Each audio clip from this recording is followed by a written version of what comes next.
కాశీ మరణాన్ని కూడా పండుగలా జరుపుకునే మహానగరం అది. పుట్టుక చావు రెండిటికీ ఇక్కడ ఒకే అర్థం. కానీ ఈ పవిత్ర నగరం గుండెల్లో, గంగానది తీరాన ఉన్న ఇరుకు వీధుల్లో గత 900 ఏళ్లుగా ఎవరూ తెరవని ఒక చీకటి గది ఉంది. ఆ గది తలుపులు తడితే లోపల నుండి వచ్చేది ప్రతిధ్వని కాదు, ఒక భయంకరమైన నిశ్శబ్దం. సామాన్య శకం 12వ శతాబ్దం నుండి ఆ గదిలోకి సూర్యరశ్మి కూడా ప్రవేశించలేదు. అసలు కాశీ మఠంలోని ఆ గదిని ఎందుకు మూసేశారు? కారణం తెలిస్తే మీ రోమాలు నిక్కబొడుచుకుంటాయి. లోపల ఉన్నది ఒక సాధారణమైన రాతి విగ్రహం కాదు, శ్వాస తీసుకునే, రక్తం ప్రవహించే ఒక లివింగ్ స్టోన్. అవును, మీరు విన్నది నిజమే. ప్రాణం లేని రాయి రక్తమాంసాలున్న మనిషిలాగా ఎలా మారింది? సనాతన ధర్మ శాస్త్రాలకు ఆధునిక క్వాంటమ్ సిమాటిక్స్కు ఉన్న సంబంధం ఏంటి? ఈరోజు ఈ డాక్యుమెంటరీలో ఆ 900 ఏళ్ల మిస్టరీని డీకోడ్ చేయబోతున్నాం. వీడియోని చివరి వరకు చూడండి, ఎందుకంటే వాస్తవాలు కల్పన కన్నా భయంకరంగా ఉంటాయి. వీడియోను చివరిదాకా చూసి మీ అభిప్రాయాలను కామెంట్స్ ద్వారా తెలియజేస్తారని ఆశిస్తున్నాను. సనాతన ధర్మంలో విగ్రహ ఆరాధన అనేది కేవలం ఒక రాయికి దండం పెట్టుకోవటం మాత్రమే కాదు, అది ఒక గొప్ప క్వాంటమ్ సైన్స్. ప్రాచీన కాళికా పురాణంలోని 62వ అధ్యాయం మంత్రతంత్రాల గురించి, ఉగ్రదేవతల ఆవాహన గురించి అత్యంత భయంకరమైన మరియు రహస్యమైన విషయాలను వివరిస్తుంది. ఈ పురాణం ప్రకారం దేవతల శిల్పి అయిన విశ్వకర్మ ఒకసారి అంతరిక్షం నుండి రాలిన ఒక విశేషమైన ఉలకశిలను పట్టుకున్నాడు. దీనిని ప్రాచీన గ్రంథాలు ఖగోళ కృష్ణశిల అని వర్ణించాయి. ఆ శిలకు ఈ విశ్వంలోని డార్క్ ఎనర్జీని, కాలానికి సంబంధించిన ప్రకంపనలను ఆకర్షించే గుణం ఉంది. సాధారణంగా కామికాగమం వంటి ఆగమ శాస్త్రాల ప్రకారం ఒక రాయికి విగ్రహం అయ్యే అర్హత ఉందా లేదా అని పరీక్షిస్తారు. ఆశ్చర్యకరమైన విషయం ఏమిటంటే మానవ శరీరంలో 72,000 నాడులు ఎలా ఉన్నాయో, పర్వతాల నుండి తీసిన ఒక స్వచ్ఛమైన శిలకు కూడా శిలానాడులు ఉంటాయని ప్రాచీన శిల్పశాస్త్రాలు చెబుతున్నాయి. ఆ ఖగోళ కృష్ణశిల నుండి విశ్వకర్మ 3 అమ్మవారి విగ్రహాలను చెక్కాడు. మొదటిది ప్రపంచ ప్రసిద్ధి చెందిన దక్షిణేశ్వర్ కాళీమాత భవతరాణి. రామకృష్ణ పరహంసకు సాక్షాత్కారం ఇచ్చిన ఈ చైతన్యమూర్తి అత్యంత శాంత స్వరూపిణి. రెండవది పశ్చిమ బెంగాల్లోని అఘోరాలకు నిలయమైన తారాపీఠ్ తారామాత. ఇది ఉగ్రస్వరూపం అయినప్పటికీ భక్తుల పాలిట కల్పవల్లి. కానీ విశ్వకర్మ చెక్కిన ఆ 3వ విగ్రహం ఎక్కడుంది? ఆ 3వ విగ్రహమే కాశీలోని ఆ మూసివేయబడిన గదిలో బంధించబడిన ఉగ్ర కాళికామూర్తి. కాళికా పురాణంలోని దీనిని మహాభైరవి రూపంలో అభివర్ణించారు. సృష్టి లయకారుడైన మహాకాలుడు శివుడి యొక్క విధ్వంసక శక్తిని బ్యాలెన్స్ చేయడానికి ఈ విగ్రహం సృష్టించబడింది. కానీ ఆ విగ్రహ ఆకారం, దాని నుండి వెలువడే ఎలక్ట్రోమాగ్నెటిక్ ప్రకంపనలు సాక్షాత్తు దేవతలను సైతం భయపెట్టాయని మన పురాణాల ద్వారా తెలుస్తుంది. అందుకే ఆ విగ్రహాన్ని కొన్ని వేల సంవత్సరాల పాటు భూగర్భంలో దాచి ఉంచారు. కాలగర్భంలో దాచబడిన ఆ 3వ విగ్రహం సామాన్య శకం 1100 కాలంలో కాశీకి చెందిన మహాతాంత్రికుడు, పండితుడు అయిన వాణీ విలాస్కు లభించింది. వాణీ విలాస్ తంత్రశాస్త్రంలోనే కాదు, ప్రాచీన భారతీయ కాలగమనంలో కూడా మహాదిగ్గజం.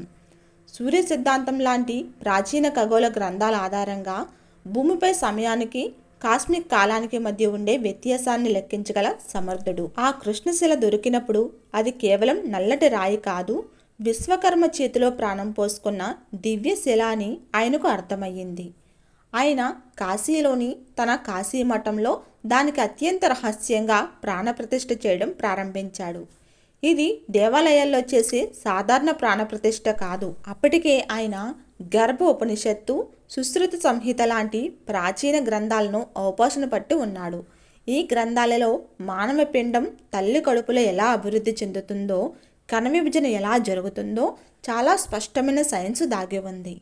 వాణీ విలాస్ తన అద్భుతమైన కాలగమన లెక్కలతో ఒక సంపూర్ణ సూర్యగ్రహణం రోజున ఖచ్చితమైన ముహూర్తంలో మైక్రో సెకండ్స్లో లెక్కించి ఆ రాతి విగ్రహం ముందు కూర్చొని అత్యంత శక్తివంతమైన బీజాక్షర మంత్రాలను జపించడం ప్రారంభించాడు.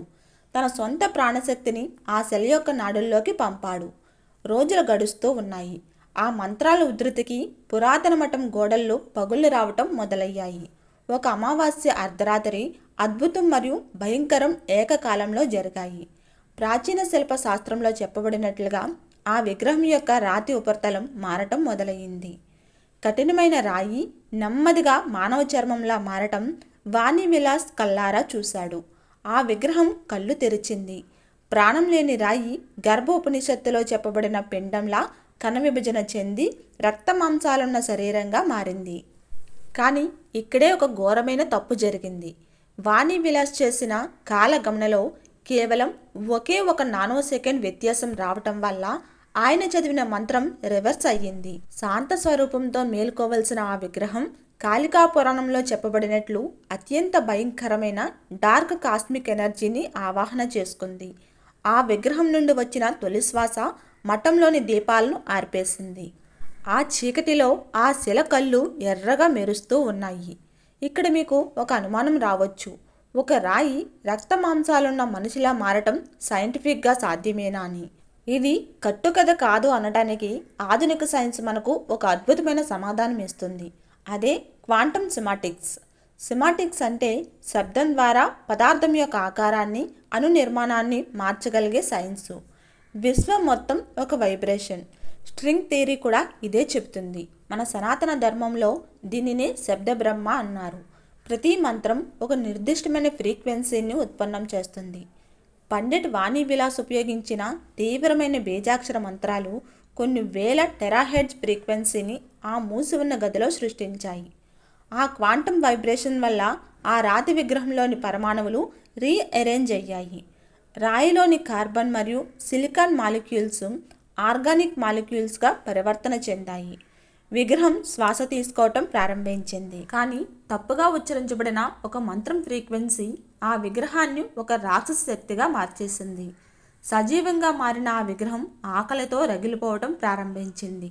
మఠంలోకి వెళ్ళిన వాణి విలాస్ శిష్యులు ఒక్కొక్కరుగా అదృశ్యమయ్యారు. లోపల నుండి ఎముకలు కొరుకుతున్న భయంకరమైన శబ్దాలు. కాశీ ప్రజలు భయంతో వణికిపోయారు. ఆ విగ్రహం మఠం దాటి బయటకు వస్తే ప్రళయమే అని కాశీ పండితులకు అర్థమయ్యింది. అప్పుడు రంగంలోకి దిగారు సాక్షాత్తు కాలభైరవుని సైన్యం లాంటి మణికర్ణిక ఘాట్ అఘోరాలు. మృతదేహాల బూడిదను ధరించి కపాలాలు చేతబట్టి 7 మహా అఘోరాలు ఆ కాశీ మఠంలోకి ప్రవేశించారు. వారు లోపల చూసిన దృశ్యం వారిని సైతం కలవరపెట్టింది. వాణి విలాస్ అప్పటికే ప్రాణాలు కోల్పోయి ఉన్నాడు. ఆ విగ్రహం కన్నుల నుండి రక్తం కారుతూ ఉంది. ఆ ఉగ్రశక్తిని నాశనం చేయడం సాధ్యం కాదు. దానిని బంధించడం మాత్రమే ఏకైక మార్గమని అఘోరాలు గ్రహించారు. అఘోరాలు తమ తంత్ర శక్తులతో మానవ రక్తంతో నేల మీద ఒక భయంకరమైన నల్లటి యంత్రాన్ని గీశారు. అదే మహాకాల భైరవ యంత్రం. 8 దిక్కులను బంధించే అష్టబంధన మంత్రాలతో క్వాంటం స్థాయిలోకి వెళ్ళిన ఆ శక్తిని తిరిగి ఆ రాతిలోనే బంధించారు. ఆ విగ్రహాన్ని ఆ గది మధ్యలో ప్రతిష్ఠించి భారీ ఇనుప తలుపులకు తాంత్రిక తాళాలు వేశారు. సామాన్య శకం 12వ శతాబ్దంలో మూసివేసిన ఆ తలుపులు నేటికి తెరవలేదు. ఎవరైనా ఆ తలుపుల దగ్గరకు వెళితే నేటికి లోపల నుండి గజ్జెల చప్పుడు, ఎవరో శ్వాస తీసుకుంటున్న శబ్దం వినిపిస్తుందని స్థానికులు చెబుతారు. కొందరు పరిశోధకులు ఆ గది బయట ఎలక్ట్రోమాగ్నెటిక్ ఫీల్డ్ మీటర్లు ఉంచినప్పుడు అవి పగిలిపోయాయి. ఆ గదిలోని ఒక భారీ అయస్కాంత మరియు క్వాంటం సుడిగండం ఉండిపోయిందని ఆధునిక పారానార్మల్ పరిశోధకులు నమ్ముతున్నారు. దక్షిణేశ్వర్ కాళీమాత ప్రపంచాన్ని కాపాడుతూ ఉంటే తారాపీఠలోని తారామాత తాంత్రికులకు జ్ఞానాన్ని ప్రసాదిస్తుంది. కానీ ఈ 3వ విగ్రహం మాత్రం మానవుడు ప్రకృతి నియమాలను ఉల్లంఘించి అత్యాశతో సృష్టి రహస్యాలతో ఆడుకుంటే జరిగే వినాశనానికి సజీవ సాక్ష్యంగా ఆ చీకటి గదిలో మగ్గుతుంది. సనాతన ధర్మం అనేది కేవలం విశ్వాసం మాత్రమే కాదు, అది మనకు అంతుచిక్కని అడ్వాన్స్ సైన్సు. మంత్రానికి, వైబ్రేషన్కి ఒక నిర్జీవమైన రాయిని సజీవంగా మార్చే శక్తి ఉందని వాణి విలాస్ కథ, సిమాటిక్ సైన్సు మనకు చెబుతున్నాయి. కాశీలోని ఆ కాశీమఠపు తలుపులు ఎప్పటికీ అలాగే మూసి ఉండాలని కోరుకుందాం. ఎందుకంటే కొన్ని రహస్యాలు చీకటిలో నిద్రపోవటమే ఈ మానవాళికి శ్రేయస్కరం. ఈ భయంకరమైన మరియు ఆసక్తికరమైన ప్రయాణం మీకు ఎలా అనిపించింది? కింద కామెంట్స్లో మీ అభిప్రాయాన్ని పంచుకోండి. ఈ వీడియో మీకు నచ్చితే లైక్ చేయండి, మీ స్నేహితులతో షేర్ చేయండి. మరిన్ని ఇలాంటి మిస్టరీల కోసం మన ఛానల్ని అయితే సబ్స్క్రైబ్ చేసుకోండి. మరొక అంతు చిక్కని రహస్యంతో మళ్ళీ కలుద్దాం. అంతవరకు సెలవు. ఓం నమః శివాయ. ఓం శ్రీ మాత్రే నమః.